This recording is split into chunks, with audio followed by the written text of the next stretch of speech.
안녕하세요. 오늘 여러분과 함께 살펴볼 내용은 이충영 작가의 가장 젊은 날의 철학에서 가져왔는데요. 요즘 나답게 살자는 말 정말 많이 하잖아요. 네, 많이 하죠. 근데 이 글을 보면요. 그 나다움 찾는 게 생각보다 간단치 않다? 오히려 뭐랄까 외로움이나 사회적 시선 같은 좀 더 깊은 고민이랑 연결된다고 하더라고요. 흥미롭지 않나요? 네, 맞아요. 이게 그냥 개성 찾으세요 하는 그런 단순한 구호? 그 너머를 파고드는 거죠. 보면 파스칼, 보부아르, 또 카프카 같은 철학자들 생각을 빌려서요. 진짜 나를 이해하고 또 세상이랑 건강하게 관계 맺는 법? 여기에 대해서 아주 중요한 질문들을 던지고 있습니다. 아, 오늘 이 통찰들 같이 보면서 여러분께도 좀 의미 있는 생각거리가 되지 않을까 싶어요. 좋습니다. 그럼 바로 한번 들어가 보죠. 이 글이 처음에는 그 나다움 찾기 열풍 있잖아요. 이게 어쩌면 우리 사회의 진짜 문제를 가리는 약간 연막 같은 거일 수 있다. 이렇게 경고하면서 시작하네요. 네네. 시스템은 그대로인데 개인한테만 자꾸 개성 찾으라 하는 게 좀 이상하다는 거죠? 그렇죠.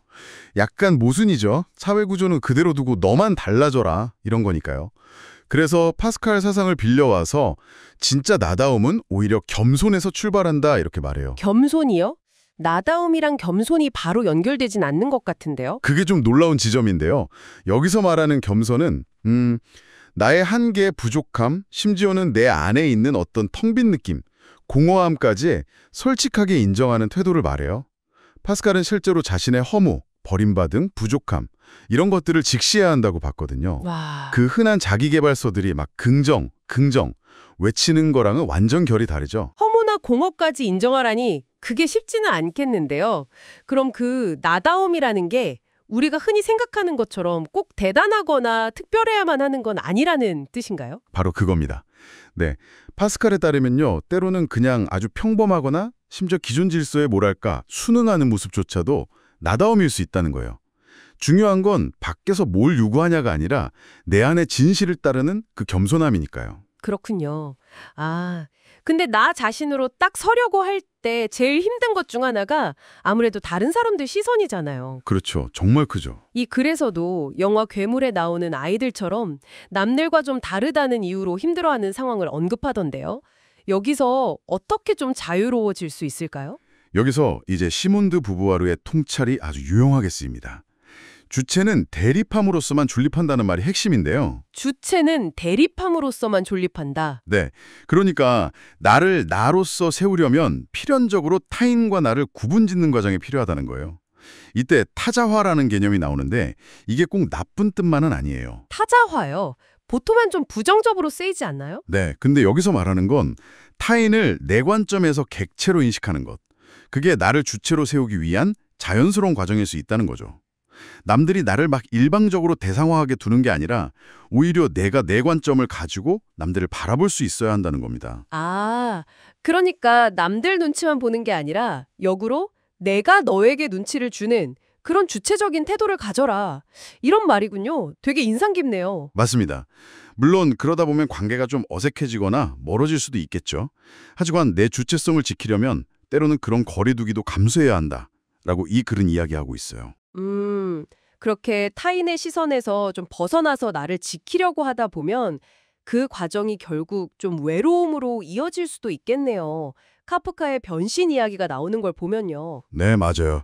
카프카 소설에서 그레고르 잠자가 어느 날 갑자기 벌레로 변하잖아요. 네, 끔찍하죠. 그게 비유인 거죠. 우리 안에도 남들이 쉽게 받아들이기 힘든 어쩌면 나 자신조차도 좀 외면하고 싶은 그런 벌레 같은 모습이 누구에게나 조금씩 있다는 거예요. 아, 이게 인간이 근본적으로 외로울 수밖에 없는 이유다라고 이 글은 설명합니다. 그렇군요. 타인과의 완전한 이해나 합일은 사실상 불가능하다 이런 말이네요. 그럼 어떻게 해야 할까요? 그냥 외롭게 지내야 하나요? 그래서 이 글은 적당한 소통, 이해, 합일감에 만족하는 법을 배우라고 조언해요. 서로의 다름, 또 한계를 인정하자는 거죠. 그레고르가 자기를 혐오하는 가족 곁을 끝까지 떠나지 못해서 결국 파멸했잖아요. 네, 그랬죠. 그것처럼 때로는 나를 너무 힘들게 하는 관계에서는 용기를 내서 벗어나고 그 외로움을 차라리 선택하는 것이 오히려 나를 치유하고 성장시키는 길이 될 수 있다. 이 점을 강조합니다. 외로움에 질질 끌려다니는 게 아니라 그걸 주체적으로 딱 끌어안는 거죠. 와, 오늘 가장 젊은 날의 철학 일부를 통해서 나다움에 대해 정말 다시 생각해보게 되네요. 막 화려하고 특별해야만 나다운 게 아니라 오히려 나의 부족함이나 공허함 같은 걸 인정하는 그 겸손함에서 시작해서 또 타인의 시선에 당당히 맞서고 그리고 어쩔 수 없는 그 외로움까지도 받아들이는 그 과정 전체가 진짜 나다움을 찾아가는 여정이 아닌가 그런 생각이 듭니다. 네, 그렇죠. 마무리하면서 이 글이 던지는 아주 흥미로운 질문을 여러분께도 한번 드리고 싶어요. 어쩌면 건강한 관계라는 게 서로 완벽히 하나가 되려고 막 애쓰는 게 아니라 오히려 서로의 분리됨을 존중하고 때로는 의식적으로 거리를 둘 때 더 단단해지는 건 아닐까요? 아, 역설적이네요. 네, 그래서 어떻게 하면 저 사람들이랑 잘 어울릴까? 이 질문 대신에요. 어떻게 하면 내가 때로는 좀 떨어져 있더라도 나 자신으로 온전히 설 수 있을까? 이렇게 질문을 한번 바꿔보면 어떨까요? 이 질문이 여러분에게는 어떤 울림을 주는지 한번 생각해 보시면 좋겠습니다.